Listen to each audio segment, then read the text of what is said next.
চলে এসেছি ব্যারাকপুরে। আর আজকে কোথায় যাব সম্পূর্ণ ভিডিওটা যদি দেখতে হয় তাহলে স্কিপ না করে এখনও যারা যারা চ্যানেলটাকে সাবস্ক্রাইব করনি সাবস্ক্রাইব করে ভিডিওটা দেখতে থাকুন। এরপর আমরা ঠিক করি আজকে আমরা ধবিঘাট যাবো। আর ধবিঘাট যাওয়ার সময় এরকম আকাশ বাতাস পলাশের মাথা নাড়ানো দেখে আমি তো জাস্ট মুগ্ধ হয়ে যাই। প্রকৃতির এই সৌন্দর্য যেন দুর্গাপুজোর আলোর ঝলমলের থেকেও একটু বেশিই সুন্দর। শুকিয়ে যাওয়া গাছের ডাল, পড়ন্ত পাতা, এই যে কি অপরূপ দৃশ্য বন্ধুরা, তোমাদের বলে বোঝাতে পারবো না। আর এর সাথে ছিল কোকিলের মিষ্টি সুর, যেটা বসন্ত ঋতুটাকে আরো সুন্দর রূপে ফুটিয়ে তুলছিল।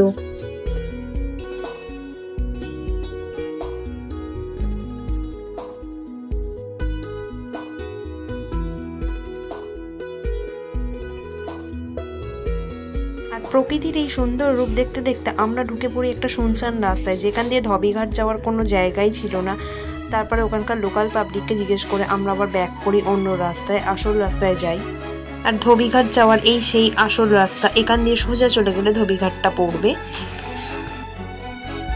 আর সবুজ মলাটে মোড়া এই জায়গাটাতে অনেক ধরনের প্রজাপতি ছিল, যেগুলো ভিডিওতে তোমরা দেখতে পাবে না, কারণ খুব ছোট ছোট প্রজাপতিগুলো ছিল।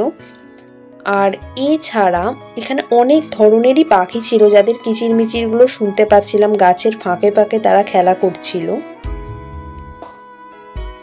এরপর হাঁটতে হাঁটতে ফাইনালি আমি চলে এসেছি সেই জায়গা, ধবিঘাট। দেখতেই পাচ্ছ কতটা সুন্দর। কোনো এক ছুটিতে পারলে ফ্যামিলিকে নিয়ে হোক, নিজের খুব কাছের মানুষকে নিয়ে হোক, এই জায়গাটা প্লিজ একবার ঘুরে এসো। সত্যি খুব সুন্দর। ফটোশ্যুটের জন্য তো কিছু বলার নেই। যারা প্রি ওয়েডিং শ্যুট করতে চাও এখানে করতে পারো। একটু অন্যরকম জায়গা। আর এই ব্রিজটা বন্ধ ছিল, এখানে আমি পরে উঠেছিলাম। আর এখানে দেখতেই পাচ্ছ কত সুন্দর একটা ব্যাকগ্রাউন্ড পাবে ফটো তুললে। আমার তো সত্যিই খুব ভালো লেগেছে। আমি এখানে অনেকটা সময় কাটিয়েছি।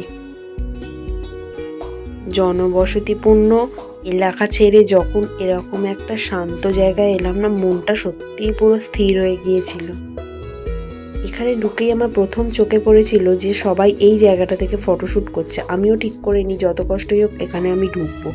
অনেকটা কষ্ট করার পরে আমি এখানে ঢুকতে পেরেছি। দেখতেই পাচ্ছ পুরো এবড়ো খেবড়ো রাস্তা ছিল, কিন্তু ফটো তোলার পরে যা সুন্দর লাগছিল ব্যাকগ্রাউন্ডটা, পুরো চুম।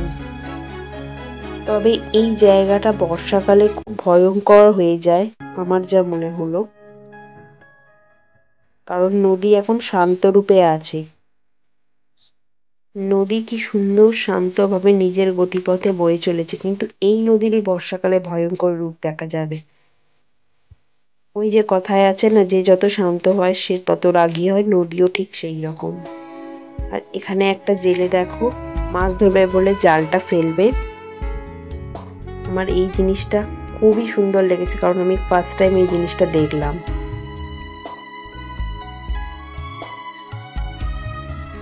অবশেষে জাল ফেলার পরে আমি দাঁড়িয়ে দাঁড়িয়ে অপেক্ষা করছিলাম হয়তো অনেকগুলো মাছ উঠবে, কিন্তু অবশেষে জালটা যখন উনি টানতে টানতে টানতে টানতে নিজের কাছে নিয়ে এলো, তখন কিন্তু আমার মনটা পুরো খারাপ হয়ে গেল। যেটা আশা করেছিলাম সেটা কিন্তু একদমই হয়নি। কিন্তু উনি টানছে যেভাবে, আমি ভেবেছিলাম অনেক হয়তো মাছ উঠেছে, যে ভারী লাগছে উনি তুলতে পারছে না, কিন্তু একটাও মাছ ওঠেনি।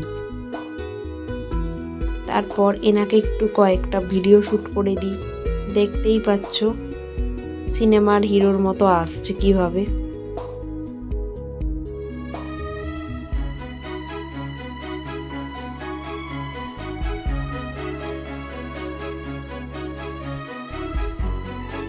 আর এরপরে দেখতেই পাচ্ছ আমার হিরোর সাথে পাল্লা দিয়ে হিরোইন আসছে, একই পোজ মেরে মেরে।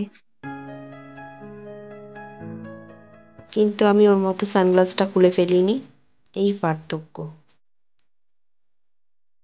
আর এরপর এরকম নৌকা দেখতে দেখতে এগিয়ে গেলাম। তো আমার না মনে হচ্ছে আমাদের এত বছর রিলেশনশিপের সব থেকে সেরা এই বছর ভ্যালেন্টাইন্স ডেটা কাটছে। এত সুন্দর একটা জায়গায় খুবই ভালো লাগছে এবছর এসে, খুবই ভালো লাগছে যে এবছরে আমাদের এরকম ভ্যালেন্টাইন ডেটা কাটবে। আমি সত্যিই ভাবতে পারিনি, তুই যদি আমাকে না বলতিস জায়গাটা এতটা সুন্দর। থ্যাংক ইউ রে। অনেক কষ্টের পর অবশেষে এই জায়গাটাতে পৌঁছাই। এবার হয়তো বলবে কেন অনেক কষ্টের পর বলছো? অনেক কষ্টের পর বলছি কারণ এই জায়গাটাতে উঠতে সত্যিই খুব কষ্ট হয়েছে, কারণ এই জায়গাটা মনে হয় সরকারের জায়গা, তাই বন্ধ ছিল। আর এই জায়গাটাতে না যখন উঠি আমার তো ওয়াও লেগেছিল, আর সবাই উঠছিল বলেই আমি উঠেছি। ভাবলাম যে তোমাদের একটু ভিডিও করে জায়গাটা দেখাই। আমি সবার দেখেই সাহসটা পেয়েছিলাম, না আমার অতটাও সাহস নেই যে সরকারের জায়গায় আমি ঢুকে চলে যাব। আর এরপরে গেটের দিকে এগিয়ে যাই, দেখি গেট বন্ধ। তারপরে আমি এখানে কয়েকটা ভিডিও শুট, ফটোশুট করে নিই।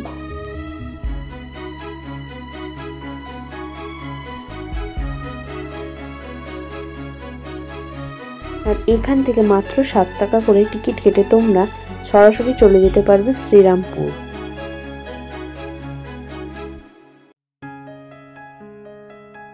ধোবিঘাট থেকে বেরিয়ে না আমি এরকম একটু ফুচকা খেয়েছিলাম, আর এখানকার ফুচকাটা না অতুলনীয় ছিল।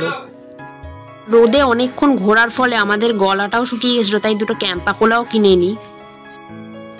আর অনেক ঘোরাঘুরির পরে আমরা চলে যাই দাদা বৌদির হোটেলে। দাদা বৌদির হোটেল বলতে আমরা জানি যে একটাই, কিন্তু না, পুরনো ব্রাঞ্চ একটা আছে, নতুন ব্রাঞ্চ আছে। আমরা পুরনো ব্রাঞ্চে খেতে গেছিলাম, যেটা আসল। আর এখানকার বিরিয়ানিটা অতুলনীয় ছিল। আর এখানে বিরিয়ানি ছাড়াও অনেক বাঙালি খাবারই ছিল। তো এখানে এসে দেখছি বিশাল লাইন পার্সেলে আর ভেতরে গিয়ে বসে খেতেও।